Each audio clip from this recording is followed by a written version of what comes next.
The master Prakash classes YouTube channel आप सभी लोगों का स्वागत करता है। तो शाम के 7 बज चुके हैं और रोज शाम को 7 बजे हमारा समय होता है उत्तर प्रदेश में सुपर टेट और यूपी टेट इन दोनों परीक्षाओं के लिए गणित के प्रैक्टिस सेट को सॉल्व करने का।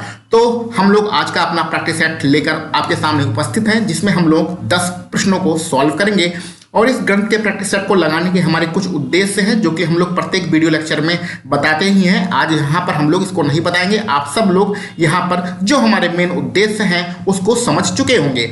चलिए हम लोग डायरेक्ट यहाँ पर आज प्रश्नों को स्टार्ट करते हैं और देखते हैं आप किस प्रकार से इन प्रश्नों को सॉल्व करते हैं। और हाँ, एक काम और करिएगा भैया कि जो भी हमारे माताएं बहनें हैं, भाई बंधु हैं, वो सभी लोग एक पेन और कॉपी लेकर जरूर बैठिएगा।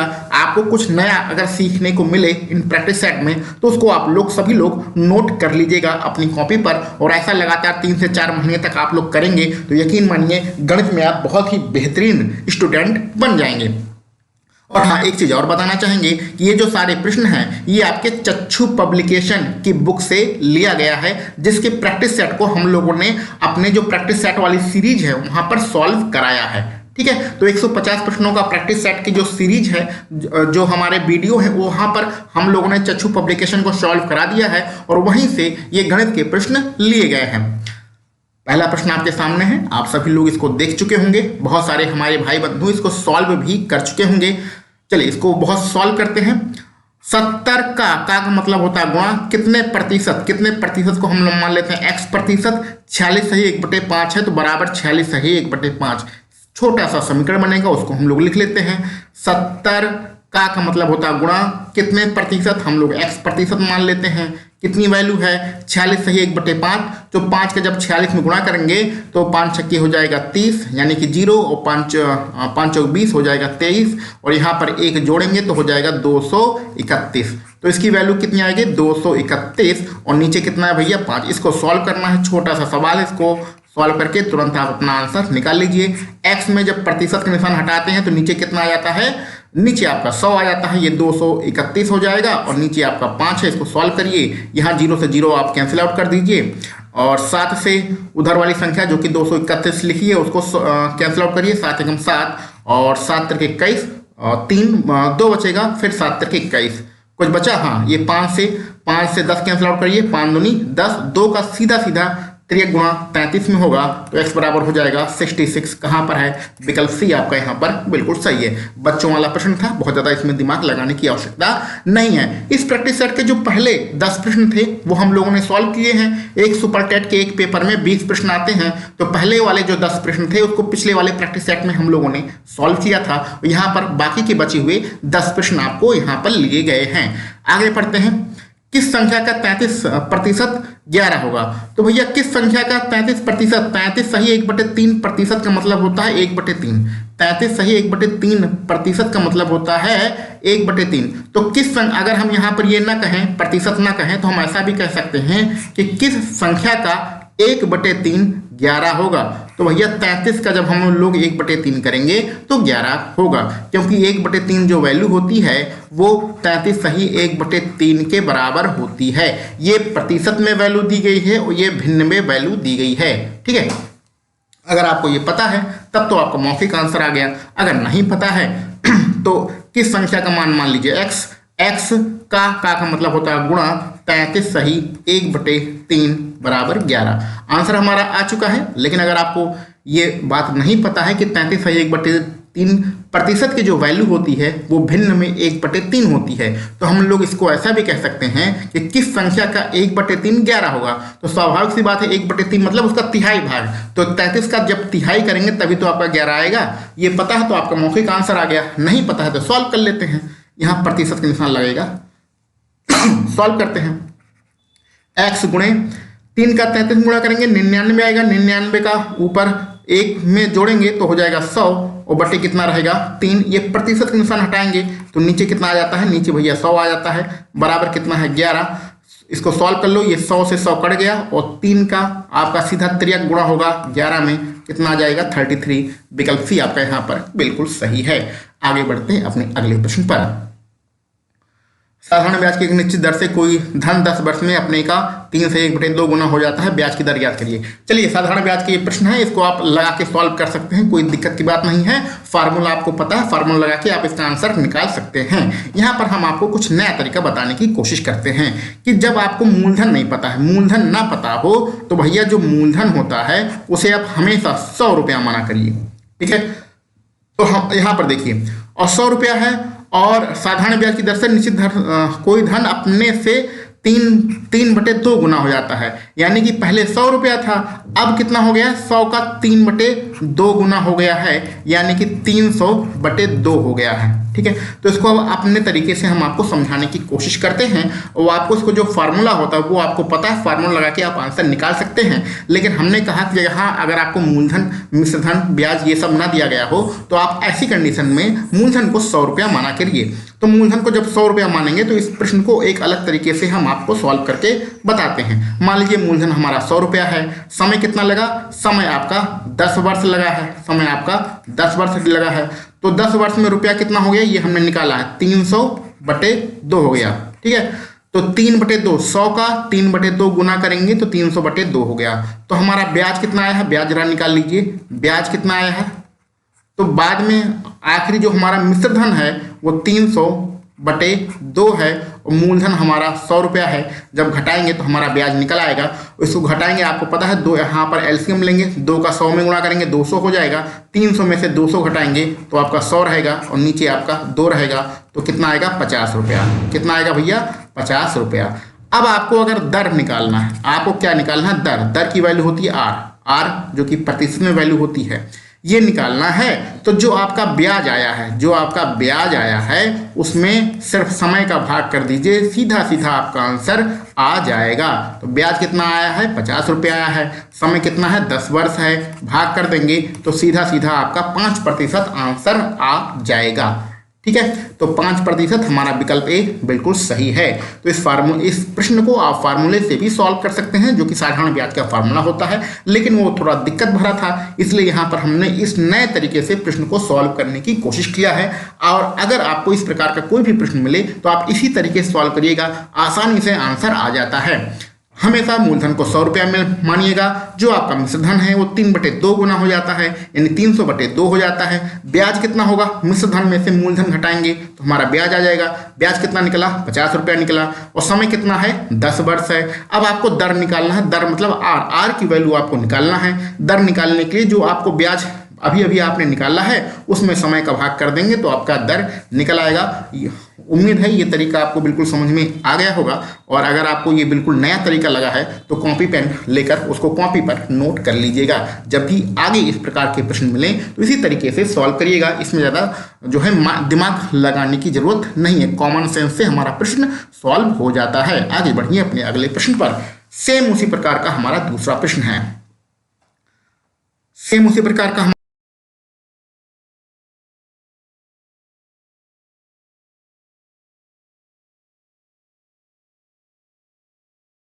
दूसरा प्रश्न है, कोई धन है, 10% वार्षिक ब्याज है, समय हमारा 10 वर्ष है। साधारण जो ब्याज है मूलधन से आधा होता है। जो साधारण ब्याज होता है वो मूलधन से आधा होता है, यानी कि हम कितना माने, यहाँ पर लिख देते हैं, हम कितना माने? मूलधन हमने 100 रुपया माना है, मूलधन हमने 100 रुपया माना है। तो यहाँ पर हमारा ब्याज निकालते हैं। यहाँ पर क्या निकालते हैं? ब्याज निकालते हैं। ब्याज के बारे में क्या बोल रहा है? मूलधन से आधा। तो मूलधन 100 रुपया माना है तो ब्याज हो जाएगा 50 रुपया, तो मिश्रधन हो जाएगा 150 रुपया। समय कितना दिया गया है भैया? समय आपका दिया गया है 10 वर्ष, और आर की वैल्यू कितनी है? आर की वैल्यू भी यानी दर की वैल्यू भी है 10% है। तो हमारा मूलधन ज्ञात करना है, हमारा मूलधन ज्ञात करना है। अब विकल्पों को जरा ध्यान से देखिए। इस पूरे प्रश्न में जो हमने मूलधन माना है वो 100 रुपया माना है, 100 रुपया है नहीं। मिश्रधन 150 रुपया हमारा निकल के आया है, ये एक्चुअल में 150 रुपया नहीं है। ब्याज जो है वो 50 रुपया निकल के आया है, एक्चुअल में ब्याज हमारा 50 रुपया है नहीं। इसमें सिर्फ 2 चीजें दी गई थी, ये दर की वैल्यू दी गई थी और ये समय की वैल्यू दी गई है। पूरे प्रश्न में कहीं भी रुपए की वैल्यू नहीं दी गई है। जब पूरे प्रश्न में कहीं रुपए की वैल्यू दी ही नहीं गई है तो रुपए का मान हम निकाल भी नहीं सकते हैं, यानी कि यहाँ पर आपका विकल्प डी सही होगा।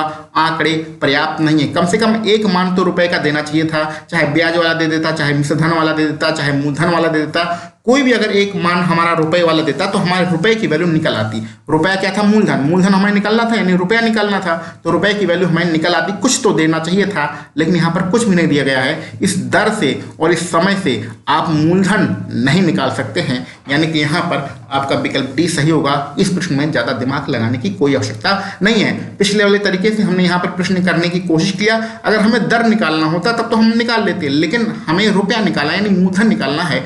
मूलधन बिना ब्याज के हमें पता किए या मिश्रधन पता हुए हम नहीं निकाल सकते हैं। यहाँ पर जो ब्याज 50 रुपये आया है, मिश्रधन 150 रुपये आया है, ये हमने जब 100 रुपया माना था मूलधन तब आया है। ठीक है, तो ये प्रश्न कुल मिला के सॉल्व नहीं किया जा सकता है। आगे बढ़ते हैं अपने अगले प्रश्न पर।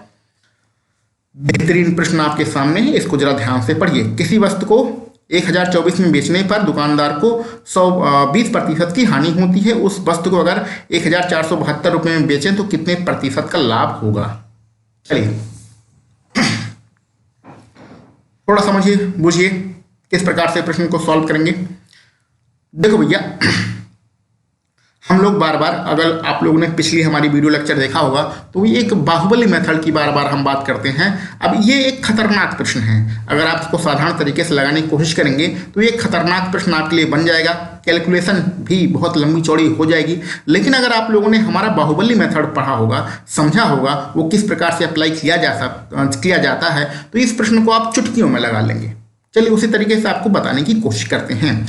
कोई भी चीज़ भैया, कोई भी चीज़ हमेशा 100% होती है। जब यहाँ पर वो 20% हानि में बेच रहा है तो कोई भी चीज़ 100% होती है। जब 20% हानि में बेचेगा तो यानी उसकी वैल्यू कितना हो जाएगा? 80% हो जाएगा। 100 में से 20% घटा के 80% उस वस्तु की वैल्यू रहेगी। ठीक है, अब यहाँ पर देखिए उसको कितना प्रतिशत लाभ होगा, यानी कि लाभ, कोई भी चीज़ 100% होती है, लाभ तभी होगा जब हमारा 100% से ज़्यादा वैल्यू आएगी। हो सकता है 110 आए, 115 आए, 120 आए, 125 आए, कोई भी हमारा 100% से जब ऊपर वैल्यू आएगी तभी हमारा लाभ होगा। अब यहाँ पर हम बाहुबली मेथड लगाते हैं। बाहुबली मेथड एक बार याद करिए। बाहुबली मेथड यहाँ पर हमारा कोई प्रश्न तो है नहीं, तो एक बार याद करिए कि वहाँ क्या होता था भैया कि बाहुबली मेथड में हमारा, जैसे कि एक बार आपका जो रुपया दिया होता था उसको ऊपर लिखते थे। जो आपकी प्रतिशत वैल्यू, इस रुपए की जो प्रतिशत वैल्यू होती थी वो नीचे लिखते थे, और जो हमें वैल्यू निकालनी होती थी उसके प्रतिशत वैल्यू से हम गुणा कर देते थे तो हमारा वैल्यू आ जाती थी। ये हम काम करते थे। लेकिन यहाँ पर आपका उल्टा दिया गया है। यहाँ पर आपका उल्टा दिया गया है। रुपया आपको 2 बार दिया गया है, प्रतिशत आपको 1 बार दिया गया है, और निकालना है प्रतिशत। तो निकालना है प्रतिशत यानी कि हम रुपए का गुणा करेंगे। रुपए का गुणा करेंगे यानी कि ये जो आपका मेथड है बाहुबली मेथड, जो कि आप बहुत अच्छी तरीके से समझते हैं, इसका उल्टा कर देंगे क्योंकि हमें रुपया निकालना है। तो यहाँ पर हम गुणा किसका करेंगे? प्रतिशत का गुणा ना करके यहाँ पर परसेंटेज का गुणा ना करके रुपए का गुणा करेंगे। जैसे कि समझिए बात को ध्यान से, ये हमें क्या निकालना है? रुपया निकालना है, तो हम रुपए का गुणा करना, हमें यहाँ पर प्रतिशत निकालना है तो रुपए का गुणा करना पड़ेगा। समझ रहे हैं बात को? चलिए पहले लिख लेते हैं तब आपको समझ में आएगा। आपको ऐसा करना है, ये 1224 जो रुपया है, इसकी जो परसेंटेज वैल्यू है इसको ऊपर लिखिए। कितनी परसेंटेज वैल्यू है? 80%। हमने कहा कि 20% हानि पर बेचा गया, यानी कि उसकी जो वैल्यू होगी वो 80% हो गई है। 100% से घटकर 80% हो गई है। इसकी रुपए में क्या वैल्यू है? रुपए में वैल्यू है 1024। ये इसकी रुपए में वैल्यू है। ठीक है, अब हमें क्या निकालना है? 1472 में बेचने पर कितने प्रतिशत का लाभ होगा?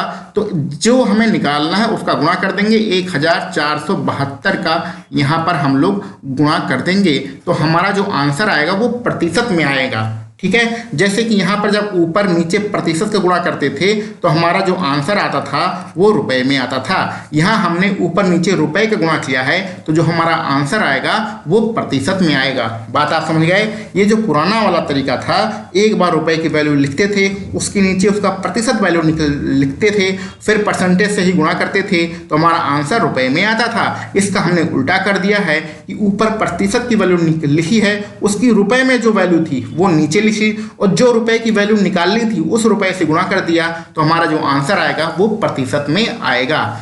ठीक है, बात आप समझ गए? अब इसको सॉल्व कर लेते हैं, अपना आंसर आ जाएगा। चलो भैया सॉल्व करते हैं। किससे कैंसिल आउट करें? 8 से कर दो।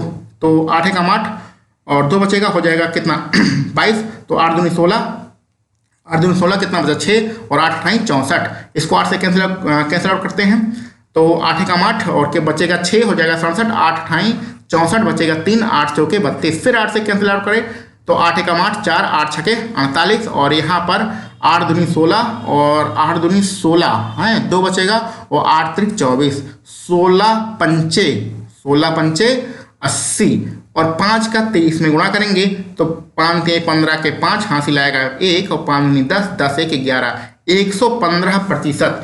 115% आपका आंसर आएगा।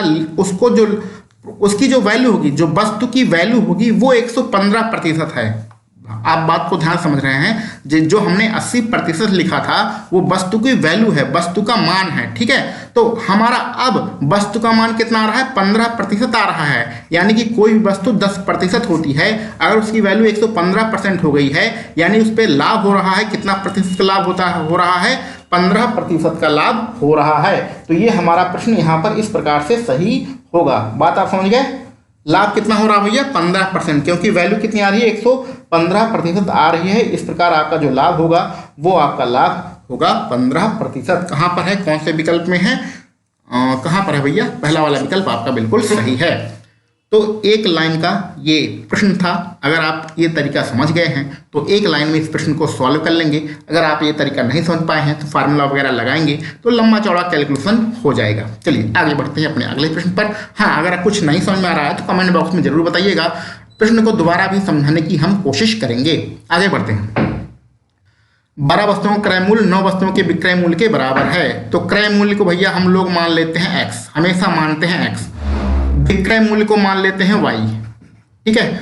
और ये क्या है, बराबर है, यानी कि 12x बराबर कितना हो जाएगा 9y। ये साफ साफ आपके सवाल में दिया गया है। तो लाभ प्रतिशत ज्ञात करिए। तो ऐसे प्रश्नों में हम लोग विक्रय मूल्य बटे क्रय मूल्य निकालने की कोशिश करते हैं। विक्रय मूल्य कितना है y, क्रय मूल्य कितना है x, तो y बटे x निकालने की हम लोग कोशिश करते हैं। तो x को त्रिक गुणा करके इधर भेज दो y के बगल में, तो y बटे हो गया x। 12 तो इधर है, ये है, 9 का त्रिक गुणा करके 12 के नीचे ले आओ, तो y बटे x बराबर कितना हो गया, 3 का इसमें हम लोग भाग करते हैं तो 3 चौके 12 और 3 त्रिक का 9। तो विक्रय मूल्य हमारा कितना था, y था, क्रय मूल्य हमारा x था। इस बात को हमेशा ध्यान में रखिए। क्रय मूल्य विक्रय मूल्य बार बार ना लिखना पड़े, इसलिए हमने y और x का मान माना है। तो क्रय मूल्य का मतलब कोई भी चीज खरीदी जाती है, विक्रय मूल्य का मतलब कोई भी चीज बेची जाती है। तो यहाँ पर आप साफ साफ देख रहे हैं कि वस्तु का खरीदने वाली कीमत कितनी आ गई है, 3 रुपया। तो खरीदने वाली जो वैल्यू है वो 3 रुपया है और बेचने वाली जो वैल्यू है वो 4 रुपया है। यानी कि लाभ कितने का है, तो लाभ कितने का है भैया, 1 रुपये का हमारा लाभ है। साफ साफ दिख रहा है, 3 रुपए की चीज को 4 रुपए में बेचा है तो 1 रुपये का आपको लाभ हो रहा है। और आपको निकालना क्या है, लाभ प्रतिशत निकालना है। लाभ प्रतिशत निकालना, लाभ प्रतिशत निकालने का फॉर्मूला आपको पता है। जो लाभ होता है उसे ऊपर लिख दीजिए, जो क्रय मूल्य होता है उसे नीचे लिख दीजिए, गुणा 100 कर दीजिए तो आपका लाभ प्रतिशत आ जाएगा। 3 का 100 में भाग करेंगे तो 33 सही 1/3% आपका आंसर रहेगा। कहाँ पर है 33 सही 1/3, आपका विकल्प बी यहाँ पर बिल्कुल सही है। लाभ प्रतिशत निकालने का फॉर्मूला आपको पता होना चाहिए। जो लाभ होता है, जो प्रॉफिट होता है उसे ऊपर लिखते हैं, क्रय मूल्य जो होता है उसे नीचे लिखते हैं, गुणा 100 कर देते हैं तो हमारा लाभ प्रतिशत निकल आता है। इस प्रकार के प्रश्नों को आप इसी तरीके से सॉल्व करेंगे, सब कुछ आपको समझ में आ जाएगा। आगे बढ़ते हैं अपने अगले प्रश्न पर। कितने व्यक्तियों, देखो बच्चों वाला प्रश्न है, M1 D1 बराबर M2 D2। यहाँ पर नीचे W1 W2 नहीं लिखेंगे क्योंकि हमारा एक ही कुएं को खोद रहे हैं। यहाँ पर एक कुआं है और इसी कुएं को, यानी कि जो वर्क है, जो काम है वो बराबर है, इसलिए नीचे W1 W2 लिखने की कोई जरूरत नहीं है। सॉल्व कर दीजिए। बच्चों वाला प्रश्न है। M1 कितने आदमी काम कर रहे हैं, 15 आदमी। कितने दिन में काम कर रहे हैं, 20 दिन में। और ठीक है, 12 दिन में इस कुएं को खोदने के लिए, हाँ दूसरे कंडीशन में M2 आपको निकालना है, कितने आदमी की जरूरत पड़ेगी और दिनों की संख्या कितना है, 12। सॉल्व कर लीजिए, आंसर आ जाएगा। किससे कैंसिल आउट करें, 4 से, तो 4 हो जाएगा 3 12 और 4 पंचे हो जाएगा 20 और 5 का 55 हो जाएगा 25। तो M2 बराबर 5 का 5 गुणा करेंगे, कितना आ जाएगा 25। कहीं पर है, हाँ विकल्प डी में है, तो विकल्प डी आपका जो है बिल्कुल सही रहेगा। M2 बराबर 25 आदमियों की जरूरत पड़ेगी। बच्चों वाला प्रश्न था, कुछ इसमें करना है नहीं। ए और बी एक काम को 20 दिन में और 30 दिन में समाप्त करते हैं, दोनों मिलकर उस काम को कितने दिन में करेंगे? देखो साधारण तरीका है कार्य और समय का, बहुत ही पहला या दूसरा, अगर आप कार्य और समय आप लोग पढ़ते होंगे तो ये जब आप इसकी एक्सरसाइज लगाएंगे तो आपको पहला या दूसरा प्रश्न आपको इस तरीके से मिलेगा। बच्चों वाले प्रश्न है, कोई इसमें दिमाग लगाने की जरूरत नहीं है, आप इसको साधारण तरीके से भी सॉल्व कर सकते हैं, अथवा इसमें एक फार्मूला होता है वो फार्मूला भी लगा सकते हैं। फार्मूला क्या होता है? ए गुणे बी और ए प्लस बी, यानी ए के जो दिन हैं और बी के जो दिन हैं उनका गुणा कर दीजिए, तो 20 और 30 का गुणा कर दीजिए और फिर ए के दिन और बी के दिन जोड़ दीजिए, यानी कि 20 और 30 को जोड़ देंगे तो हो जाएगा हमारा 50। इसको सॉल्व कर लेंगे, हमारा आंसर आ जाएगा, 0 से 0 कैंसिल और 5 चौके 20 हो जाएगा और 4 3 हो जाएगा 12। तो कहाँ है 12 भैया? विकल्प सी में है। विकल्प सी आपका बिल्कुल सही है। साधारण तरीके से भी प्रश्न को लगा सकते हैं, अथवा अगर इस प्रकार का प्रश्न मिले तो ए गुणे बी बटे ए प्लस बी, ये फार्मूला भी आप लगा सकते हैं, आपका सीधा सीधा आंसर आ जाएगा। आगे बढ़ते हैं अपने अगले प्रश्न पर। 25 मीटर प्रति सेकंड की चाल से एक गाड़ी 60 मिनट में कितनी दूरी तय करती है? देखिए इसमें कठिन तो कुछ नहीं है, सब आसान है, लेकिन थोड़ा बहुत हम समझ लेते हैं। इसमें हमारा फार्मूला लगेगा, जो फार्मूला होता है, फार्मूला हमारा दूरी का होता है, दूरी बराबर चाल गुणे समय। तो बहुत ही आसान प्रश्न है, लेकिन इसमें कुछ समझ लेते हैं। देखिए इस चीज़ को हमेशा समझने की कोशिश करिए कि जब भी आप चाल समय और दूरी वाला प्रश्न सॉल्व करते हैं तो उसमें अगर दूरी आपका मीटर में है, दूरी आपका मीटर में है तो चाल आपकी मीटर प्रति सेकंड में होनी चाहिए, और जो समय होता है वो आपका सेकंड में होना चाहिए। ये 3 चीज़ें होनी चाहिए, ठीक है। दूरी अगर मीटर में रहेगी तो चाल आपका मीटर प्रति सेकंड में रहेगा और समय आपका सेकंड में रहेगा, अथवा दूरी अगर आपको किलोमीटर में रहेगी तो चाल आपकी किलोमीटर प्रति घंटे में रहेगी और समय आपका घंटे में रहेगा। इस चीज को समझते रहिए, ये 2 ही मात्रक पूरे प्रश्न में काम करते हैं। या तो आपका पहली वाली लाइन, तीनों मात्रक पहली वाली लाइन के होने चाहिए, अथवा आपके जो तीनों मात्रक हैं दूरी चाल और समय के वो दूसरी वाली लाइन यानी किलोमीटर, किलोमीटर प्रति घंटा और घंटा में होना चाहिए, तभी आपका आंसर आएगा। अगर कुछ उल्टा सीधा होने लगेगा, ऊपर नीचे होने लगेगा तो आपका आंसर नहीं आएगा। जैसे कि यहाँ पर आपने मान लीजिए दूरी किलोमीटर में लिख दी, चाल मीटर प्रति सेकंड में लिख दिया, तो आपका कभी भी आंसर नहीं आएगा। ये बात को हमेशा ध्यान रखिएगा। निकालना क्या है, कितने किलोमीटर की दूरी तय करनी है, यानी किलोमीटर में हमें आंसर चाहिए, तो दूरी तो हमें किलोमीटर में चाहिए, लेकिन चाल हमारा दिया गया है 25 और फिर मीटर प्रति सेकंड, और समय कितना दिया है 60 मिनट, MIN मिनट दिया गया है। तो इसको हम किस में चेंज करेंगे? किलोमीटर, ये इस वाले मात्रक में चेंज करेंगे, क्योंकि हमें किस में चाहिए आंसर? किलोमीटर में चाहिए। तो 25 मीटर प्रति सेकंड, ये मीटर प्रति सेकंड में अगर हम लोग 18/5 से गुणा कर देते हैं तो हमारा किलोमीटर प्रति घंटा बन जाता है, ये तो आपको पता है, ठीक है। और अगर 60 मिनट में कितने घंटे होते हैं? 60 मिनट में 1 घंटा होता है, 60 मिनट में 1 घंटा होता है, तो इसमें कुछ करने की जरूरत है नहीं। 60 मिनट बराबर 1 घंटा, इसको सॉल्व कर लो, हमारा आंसर आ जाएगा। 5 से 25 काटेंगे तो 5 बार कटेगा, 5 गुणा करेंगे तो हो जाएगा 90 किलोमीटर हमारा आंसर हो जाएगा। घंटे से घंटे यहाँ पर कैंसिल आउट हो जाएगा। विकल्प सी आपका यहाँ पर बिल्कुल सही रहेगा, ठीक है। तो ये मात्रक उम्मीद है आप समझ गए होंगे। मात्रक कभी मत भूलिएगा। अगर आपका दूरी मीटर में है तो चाल हमेशा मीटर प्रति सेकंड में रहेगा, समय सेकंड में रहेगा। या तो पूरे प्रश्न में यही मात्रक यूज करिए, अथवा पूरे प्रश्न में किलोमीटर में दूरी लिखेंगे, चाल किलोमीटर प्रति घंटे में लिखेंगे और समय को घंटे में लिखेंगे। इन दोनों में से कोई एक मात्रक पूरे प्रश्न में आपको यूज करना है। अगर एक मात्रक इधर का एक मात्रक उधर कर लेंगे तो आपका आंसर गलत हो जाएगा, ठीक है। चलो भैया आगे बढ़ते हैं। एक निश्चित दूरी को 6 किलोमीटर प्रति घंटे की चाल से 1 घंटे 45 मिनट में तय की जाती है, यानी कि कोई दूरी है वो इस स्पीड से इतने समय में तय करता है। इसी दूरी को दोनों कंडीशन में दूरी बराबर है, दोनों कंडीशन में दूरी बराबर है, और दूरी बराबर हमने अभी भी पीछे लिखा है, दूरी बराबर होता है चाल गुणे समय। तो यानी कि पहली कंडीशन की जो स्पीड है उसको हम लोग S1 मान लेते हैं, समय को T1 मान लेते हैं। ये दूसरी कंडीशन की स्पीड TS2 और समय T2 इसके बराबर है, क्योंकि दूरी पहली कंडीशन की दूरी दूसरे कंडीशन की दूरी बराबर है, तो पहले कंडीशन की चाल गुणे समय दूसरे कंडीशन का चाल गुणे समय बराबर होगा। यही हमें यहाँ पर फिट करना है। तो पहले कंडीशन में चाल कितना है 6 किलोमीटर प्रति घंटा, और समय कितना है 1 घंटा 45 मिनट। अब जिन लोगों को 1 घंटा 45 मिनट को हमें घंटे में बदलना है, चलिए इसको बदल लेते हैं। 1 घंटा प्लस के 45 मिनट, ये मिनट है, मिनट को घंटे में बदलने के लिए 60 का भाग करना पड़ेगा। अब आपका ये घंटा बन गया। तो 1 प्लस इसमें 15 का भाग करेंगे तो 15 के 45, 15 चौके 60। इसमें आप एलसीएम ले लीजिए 4 का, तो 4 एकम 4 और 3 जोड़ेंगे हो जाएगा 7, 7/4। ठीक है, तो T1 की वैल्यू कितनी आ रही है भैया? 7/4। तो 1 घंटा 45 मिनट को अगर हम लोग घंटे में बदलेंगे तो 7/4 घंटा आता है, क्योंकि 45 में 60 का भाग करना पड़ेगा। ठीक, अब इस दूरी को 10 किलोमीटर प्रति घंटा, दूसरी कंडीशन में हमारी चाल कितनी है? 10 किलोमीटर प्रति घंटा। समय कितना लगेगा? यानी कि T2 हमें निकालना है। चलिए सॉल्व कर लीजिए, आपका आंसर आ जाएगा। इसको सॉल्व करने के लिए हम लोग पहले पेन का कलर चेंज करते हैं। तो 2 दूनी 4 और 2 तिहाई 6, और कुछ सॉल्व होगा? और कुछ तो होने वाला नहीं है। तो T2 बराबर हो जाएगा 7 का 3 गुणा किया, 7 3 21, 10 का 3 गुणा 20 2 में करेंगे तो 10 दूनी हो जाएगा 20। ये हमारा घंटे में आंसर आ रहा है, लेकिन घंटे में हमारा कोई विकल्प तो आ नहीं रहा है, सब मिनट में आ रहा है। तो इसको मिनट में चेंज करने के लिए क्या कर सकते हैं? मिनट में चेंज करने के लिए, घंटे को मिनट में चेंज करने के लिए स्वाभाविक सी बात है 60 का गुणा करेंगे तो ये आपका मिनट बन जाएगा, और 20 तिहाई हो जाएगा 60। 3 का इसमें गुणा करेंगे तो 3 एकम 3 और 3 दूनी 6, यानी कि 63 कहाँ पर है? 63 मिनट। आपका विकल्प सी यहाँ पर बिल्कुल सही है। ठीक है, इसके बाद हमारे पास इतने ही प्रश्न थे। आज के लिए हमारे 10 प्रश्न यहाँ पर बिल्कुल भी समाप्त हो चुके हैं। आपको यह वीडियो कैसी लग रही है कमेंट बॉक्स में जरूर बताइएगा। 10 प्रश्नों में आपके कितने प्रश्न सही हो रहे हैं इस चीज़ को भी कमेंट बॉक्स में जरूर लिखिएगा। और हाँ, यहाँ पर आप लोगों ने वीडियो के बीच में एक बार देखा होगा कि आपको 150 प्रश्नों के जो सुपर टेट का प्रैक्टिस सेट होता है वो आपको दिया जा रहा है।